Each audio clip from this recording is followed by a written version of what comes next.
Recently, I hit up 2 car boot sales looking for clothes to sell on my Depop, and this is pretty much how it went. But we started by walking into the event. It was quite a wham car boot sale. This is arguably one of the biggest I've been to. It's definitely the biggest for this video. But then I see this men's rail and I pretty much just beeline towards it because it was the first men's rail I see. But unfortunately, it was pretty dead. It was just full of all random like dead shirts. I want to know where people find all these shirts. Why does everyone just have loads of shirts they want to get rid of? But there was this sheepskin like jacket which I found out after I left the car boot that they sell really well apparently, and as well sell for quite a lot, and normally you can end up picking them up for quite cheap, so I kind of missed out on getting that. I was kind of gutted that I missed out on that. At least I know for next time though. Then I see this bloke who didn't look like a regular at the car boot sale, but he'd come prepared. He had laminated signs for the pricings, he had tables, he had tubs, he had it all going on. For not being a regular, he came well prepared. Then this was the second men's rail I see. The first item on it was the most random football team I've ever seen in my life.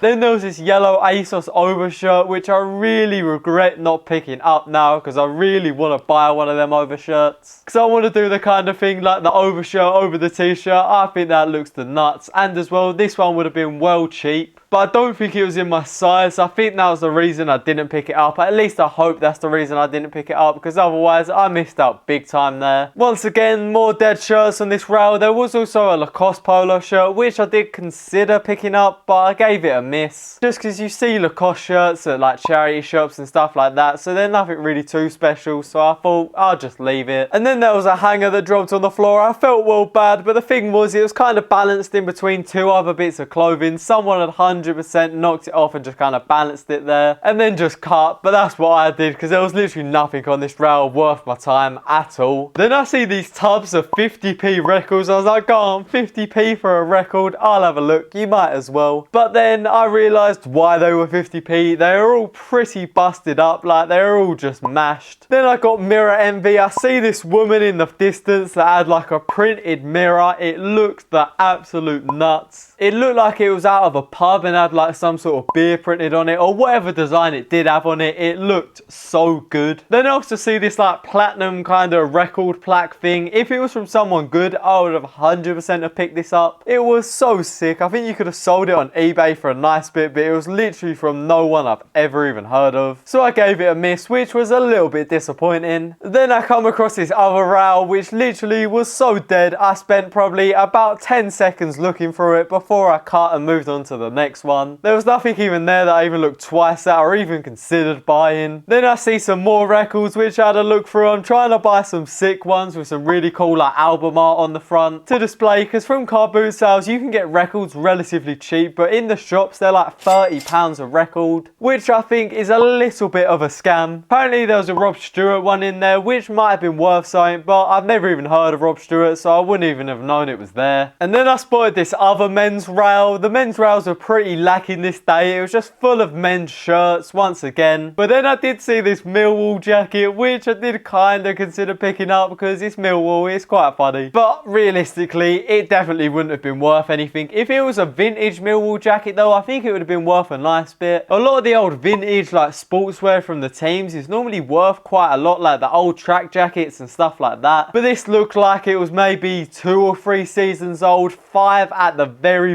most, so I gave it a miss. There was also this like Disney all over like Mickey Mouse print polo thing, which I think would have been slightly cool if it was on like an older like Disney tag. I reckon it would have sold quite well, but I think it was just on a printed tag, so I gave it a miss. There was also this Uniqlo jumper that was next to it, which I was considering picking up for personal, but I don't think it was in my size. I think it would have been way too big. Then I see this other little bin that had records in it. I started looking through it and I found the 2007 Little Britain calendar. I have many questions for that, but my main one, why would someone keep a Little Britain calendar from 2007? Who is going to want a 14-year-old calendar? It's not like you can reuse stuff like that. The only thing is with it, you wouldn't be able to get away with making one of them now because you can't even watch it on Netflix Netflix, let alone make a calendar about it, cause that'd be a big no-no. Once again, I come across this other just dead rail. I spent a whole 15 seconds on this rail though, but literally, once again, absolutely nothing on there. And then I see this hot donuts van, which is just a staple of all car boot sales, really. I was really tempted to get some. They were well cheap though compared to some of the hot donuts you'd buy down the beach. They were probably like half the price of that. And then once again, I see something which if I would have seen it before they bought it, I probably would have bought it or heavily considered buying it. And it was this Muhammad Ali framed poster. It looked so sick. I wonder how much they paid for it, but it definitely wasn't as sick as that mirror. I really wish I would have got that mirror. I did get to this car boot sale kind of late though. I think it starts at 6:30. I got there for about 9, so I probably did miss the majority of like the banger steals from this event. Then there was another dead rail, which I spent probably a whole 9 seconds at, but then there was this one after, which even beat that, which I only spent literally a second looking at. That was really my all-time record for the shortest time I spent looking at anything at this event. But then we left that car boot sale and headed to the next one where the weather had like massively improved in the short car journey. It was like stepping out on 2 different days and it'd only been 30 minutes, if that. You had to pay £1 to park at this one, which was a little bit of a scam, but it was only £1. It's not too deep. This one I think opens at 9 and we got there about 10, so we were pretty much one of the first kind of people there. Don't get me wrong, we definitely weren't part of the first wave, but we were near the front. But there was literally nothing at this car boot sale. It was pretty dead in comparison to the last one. The only thing that I really looked at for longer than probably 30 seconds was this like stand of all these pop figures. So I've been trying to buy a Rick and Morty pop figure, or as well I want to buy a Breaking Bad pop figure. But apart from that, as I said, this car boot sale was pretty dead and there was literally nothing I even looked at. So unfortunately from these 2 car boot sales, we didn't manage to pick anything up, which I was so gutted about. But I'm going to be going to some more very soon, and I'm going to go a lot earlier this time, so 100% next time I should be able to come away with some pickups. But that is it for all the car boot sales. I hope you enjoyed coming to the car boot sales with me. If you did, if you could like the video, it'd be so appreciated. It really helps me out so much more than you think. And as well, subscribe so you never miss car boot sale videos, charity shop videos, or anything like that in the future. And as well, to help me hit 1k by the end of the year, it'd be very much appreciated if you could. But I really do hope you enjoyed, and I hope to see you in the next one.